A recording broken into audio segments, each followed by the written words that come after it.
یہ جو پتھر آپ کو دکھ رہا ہے یہ کوئی عام پتھر نہیں ہے بلکہ ایک ولی اللہ کی کھائی ہوئی روٹی کا حصہ ہے۔ تو یہ کرامات حضرت حمید الدین چشتی رحمۃ اللہ علیہ کی۔ کہتے ہیں ان ولی اللہ کو زہر ملی ہوئی روٹی دی گئی تھی جس کا تھوڑا سا حصہ انہوں نے کھا لیا تھا، اور جب ان ولی اللہ کو زہر کا پتہ چلا تو انہوں نے اس روٹی کو پتھر کا بنا دیا جو آج بھی ان کے مزار پر رکھی ہوئی ہے، اور جہاں سے انہوں نے کھایا تھا اس کا حصہ بھی آپ اس پتھر میں دیکھ سکتے ہو۔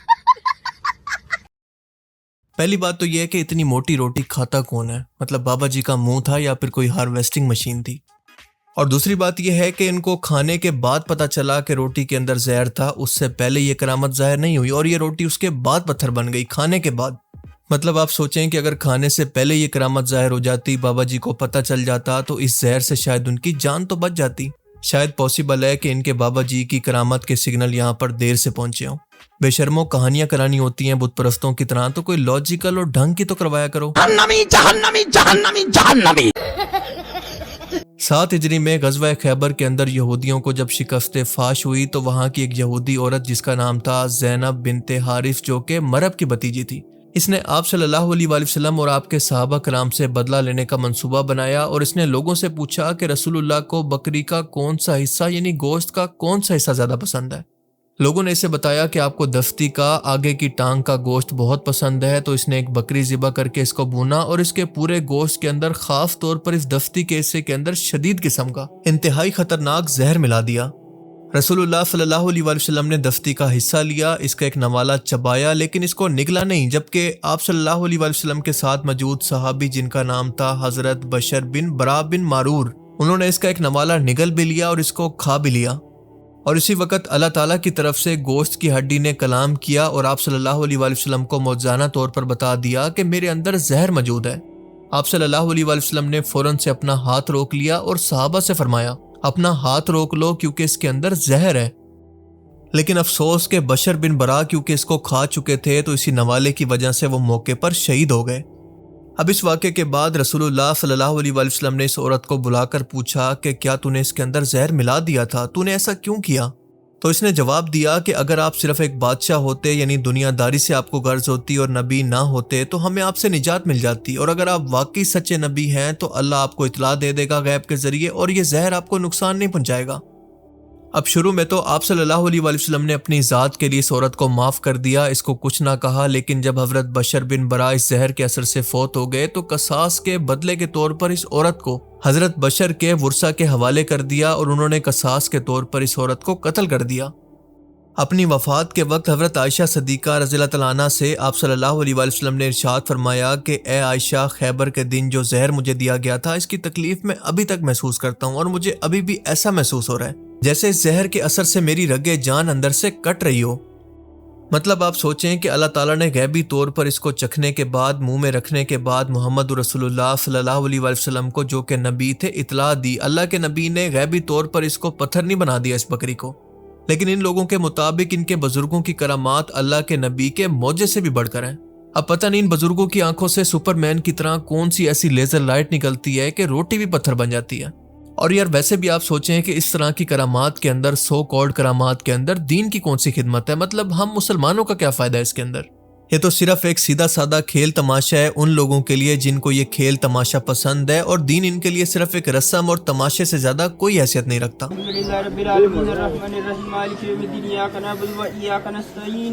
آپ ذرا خود سوچیں کہ اسی طرح کی بے تکی سو کالڈ بزرگوں کی کرامات پیش کی جاتی ہیں جن کا نہ کوئی سر ہوتا ہے نہ کوئی پیر، لیکن ان بزرگوں کے بارے میں یہ کبھی نہیں کہا جاتا کہ انہوں نے قرآن کا ترجمہ کیا، نہ کسی نے کوئی قرآن کی تفسیر لکھی، نہ کوئی حدیث کا ترجمہ کیا، نہ کسی نے کوئی نصیحت کی کہ آنے والی مسلمان نسلوں کو اس کا کوئی فائدہ ہو، بس روٹیوں کو ہی پتھر بناتے رہے ہیں۔ اب آئیں ذرا آپ کو ایک ایسے بزرگ کی قبر دکھاتے ہیں جو کہ سانس لیتی ہے۔ اگر آپ کو یقین نہ آئے تو یہ ویڈیو دیکھ لیں۔ بھارت کا ایسا کون سا درگاہ ہے جو سانس لیتی ہے؟ رابیر کا حضرت غیب ساولی۔